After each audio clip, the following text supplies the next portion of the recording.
Ann told me a few days ago that there was going to be a thunder snowstorm. Where was that? There was going to be. It only happened on Facebook. It's amazing.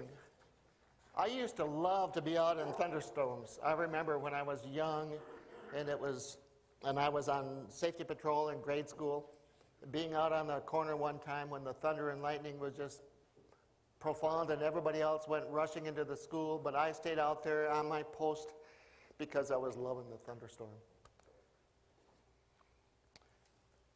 It's inspiring and awesome to sometimes be out there. And the Psalm 29 is a psalm about God's part in creation, and especially in this case, in a storm. The storm was important to the Holy Land because it was a dry place, and there wasn't much water except when the rivers and gulches got filled after a rainstorm. And I'm going to need a Kleenex, Ann, so if you do find one for me, please. This is Psalm 29. I appreciate that. See, I have to depend on your family. Excuse me while I do that. I will extol you, O Lord. Excuse me, that was Psalm 30. Psalm 29 is ascribe to the Lord, O heavenly beings. Ascribe to the Lord glory and strength. Ascribe to the Lord the glory of his name. Worship the Lord in holy splendor. The voice of the Lord is over the waters. The God of glory thunders. The Lord over mighty waters. The voice of the Lord is powerful. The voice of the Lord is full of majesty.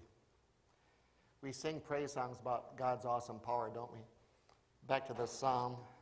The voice of the Lord breaks the cedars. The Lord breaks the cedars of Lebanon. He makes Lebanon skip like a calf. Can you see that? And Sirion like a young wild ox. The voice of the Lord flashes forth flames of fire. The voice of the Lord shakes the wilderness. The Lord shakes the wilderness of Kadesh.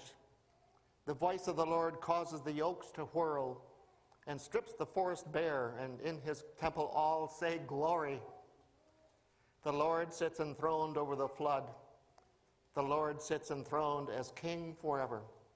May the Lord give strength to his people. May the Lord bless his people with peace. God, that creating and creative and comforting even presence in the midst of a storm, is the image that you find in the 29th Psalm.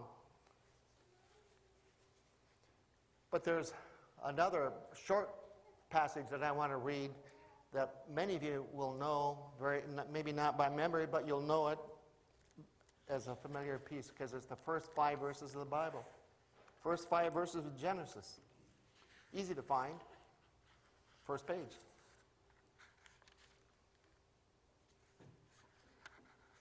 It's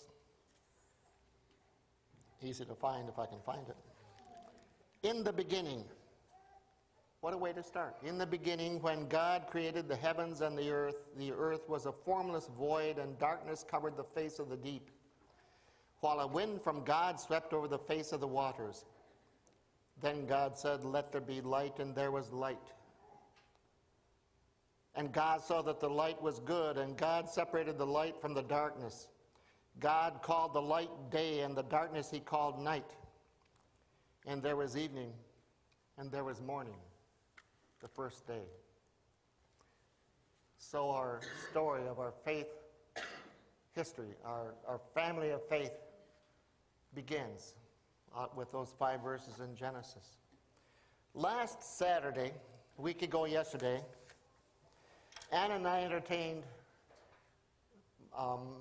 much of her family and some of mine together at our house. There were 15 of us, counting Anna and me, and we had the usual routines that day that you might expect if you had the same kind of gathering at your house. There were lots of stories told, lots of reminiscing, way too much food consumed.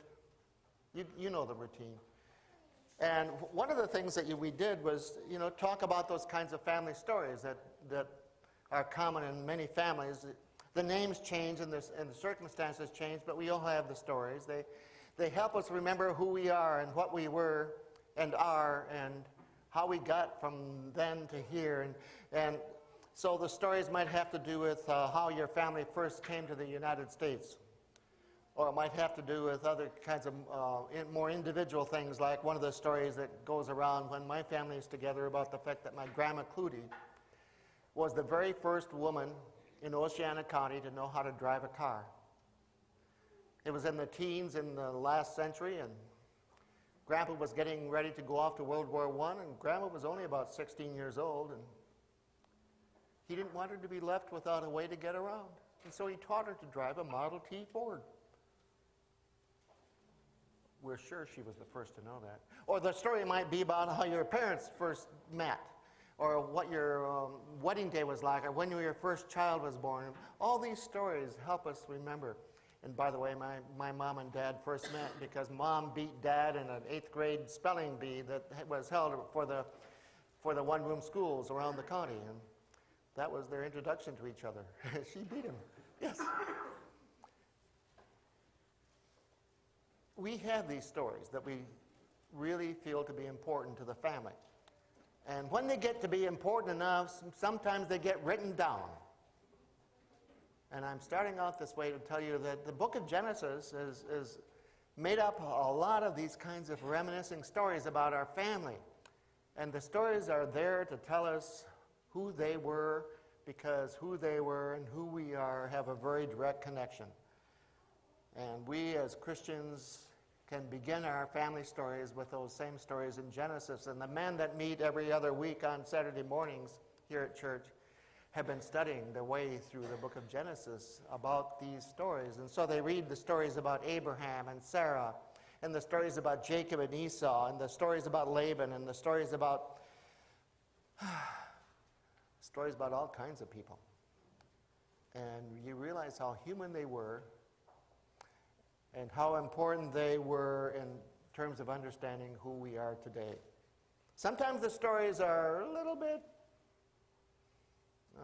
shady, and you don't want to know if you really want to tell them about Uncle Harry, because he did some things that weren't necessarily good in the family. But they all fit into where we are today, and so they help us understand our values, they help us understand our goals, they help us understand our direction of going.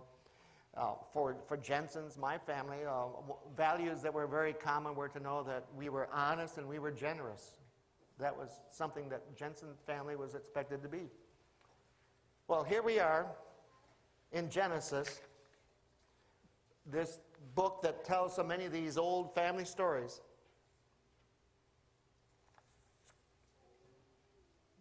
It's the beginning of the family stories in Genesis. The creation story begins the beginning. As we say, that's the appropriate place to start.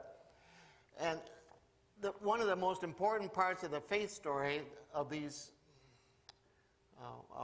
early chapters of the Bible is that they tell us that it all began with God. That's the most important part of the first 5 verses of Genesis. In the beginning was God. And somehow God was able to speak into being. He didn't have to use a potter's wheel. He didn't have to use any kind of special formula. He was able to speak his creation into being. The men and women weren't the first thing he created, remember? It was a little bit further along the way. But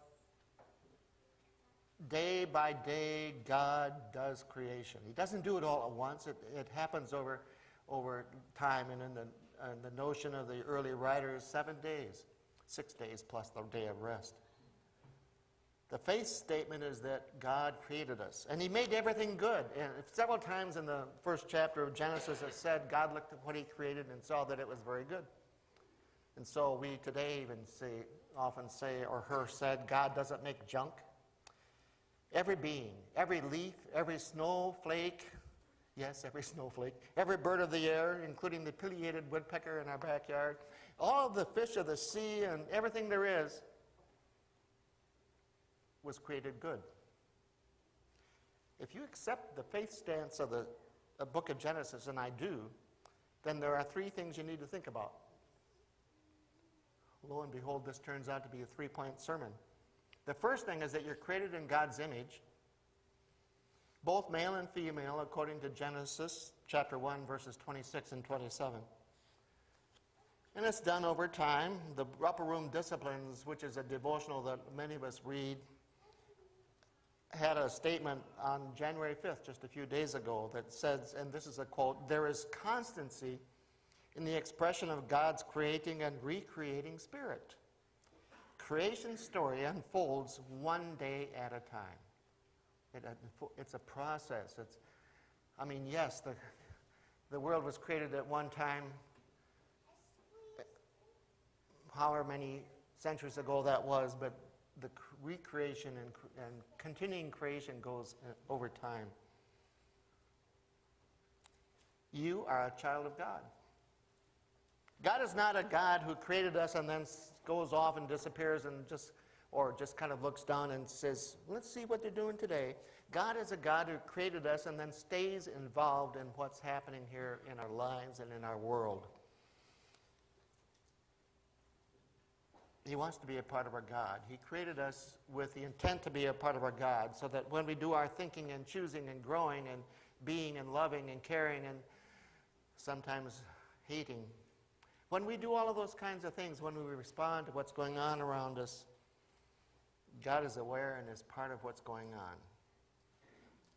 Unfortunately, sometimes we make wrong choices and need to be brought back into relationship with God, but God continues to be involved in caring about what we do. So that's the first point, is that God created us as good. All of us, not just people that look like me or have the same last name I have or belong to the same denomination or even belong to the same faith. God created us and said we're good. The second thing is that no matter how bad you feel your life is or has become, there's no chaos that God can't make something good out of. Doesn't matter what kind of a lump you are or what kind of a storm you're in. I'm glad none of you apparently were in that I-94 accident Friday, because if you were, you might not be here. You'd be out getting your mangled car fixed or your mangled body fixed or planning a funeral service. Your family would be. But no matter what's happening, God can create something good out of it. Ezekiel. When he thought that there was no hope for the nation Israel, this is Old Testament, God took him to the valley of dried bones and said to him, look at all those dead corpses, all that nothing out there. Mortal, God says to Ezekiel, can these bones live? Ezekiel answered, O Lord God, you know. And then God said to Ezekiel, prophesy to these bones and say to them, O dry bones, hear the word of the Lord. I will cause breath to enter you, and you shall live. I will lay sinews on you, and will cause flesh to come upon you, and cover you with skin, and put breath in you, and you shall live, and you shall know that I am the Lord. Ezekiel found out that with God there is always hope. Jesus stood outside the tomb of Lazarus, and the sisters of Lazarus, Mary and Martha, were protesting that Lazarus had been dead for 4 days, and there was nothing Jesus could do about it at this time, because by that time, certainly Lazarus' spirit had left, and it was just a dead body. Jesus simply stood at the tomb, the door of the tomb, and said, Lazarus, come out! Of all things to say. And life was reborn out of death. Scripture also teaches us, of course, as we Christians know and believe, that Jesus died on the cross, was buried in a tomb that seemed to be a dead end, literally. But come Easter morning, surprise! In the ultimate way, a surprise, because death itself couldn't hold Jesus. God raised him to a new life eternal. And so in the midst of the chaos of that any of us have in our lives, what the scriptures tell us is that God can somehow work that, mold that, speak words into that void and create something new out of it. Doesn't mean it's going to be easy. Doesn't mean that there won't be rough spots in the future. But somehow something good can be made out of the lump of clay or the thunderstorm or the snowstorm. What do we do, for instance? A little personal thing here. What do we do when you get the devastating diagnosis that your 31-year-old daughter has kidney failure? And that kidney failure leads to a kidney transplant that is followed by a brain aneurysm that is followed by a stroke. What do you do? Or what do you do when your child is born with Mobius syndrome? Some of you might know what that is. Most of you have never heard of it before. We have friends. Tim and Paula Wright, that are friends of Ann's and mine. They once were students here at Central and came to this church for a while in the 70s, way back then. They have a grandson, Luke Calhoun, who is almost 6 years old, who has Mobius syndrome. And what do you do when you have a child or a grandchild that has something like that that is difficult to cope with? What do you do when your college major proves to be too difficult and you have to switch majors, which means you have to transform everything you ever thought about what you do in the future? It happens all the time to the students here on campus. Probably happened to some of you. It certainly happened to me. You know, what do you do when these chaotic moments come? What do you do? Is there still hope? We need only to invite in, except that it isn't only inviting in. I mean, this is the second point, is that God can make something out of this chaos. But there is another thing. There's a third thing that I really sincerely believe, and I think most of us, if not all of us Christians, would affirm, and that is that God has given us a responsibility to do what we can about the world and for the world that we've been given and that we're created to live in. God blessed them, Genesis says, male and female, and said to them, "Be fruitful and increase in number. Fill the earth and subdue it. Rule over the fish of the sea and the birds of the air and over every living creature that moves on the ground." We're created in God's image and then given the responsibility to continue to create, to do what we can to make something good of the world that God's entrusted to us. See, we've got some responsibility in this. Creation begins with God.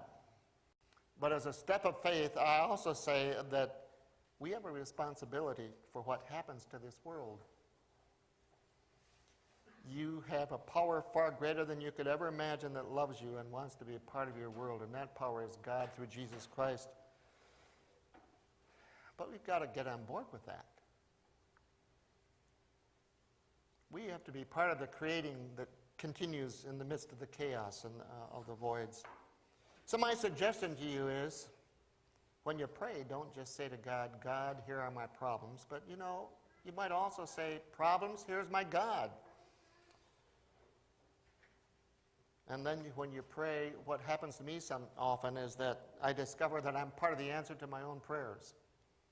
And that as I pray that something might be done for this family in need on the other side of the city, I discover that maybe that's somebody that can do something is me. Duh.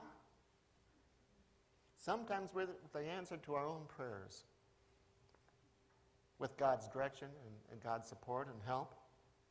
Ann and I have a friend, Mary, who's down in Hillsdale, who often says that her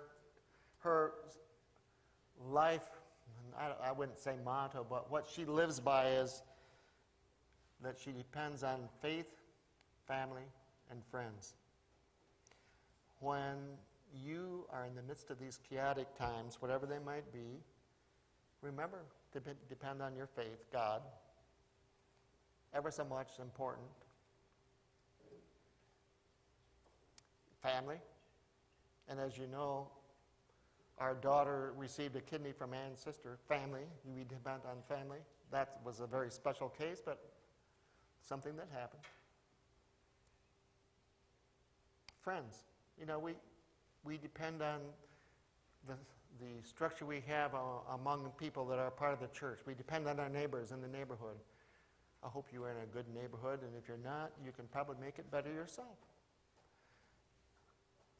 We have ways of supporting each other that are enabled by, empowered by, and cooperate with the ways that God supports us and has created us in our lives.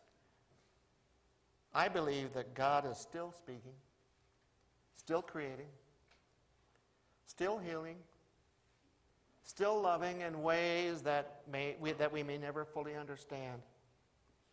God invites us to be a part of the creative process. Us. We are part of the creative process. Are you ready?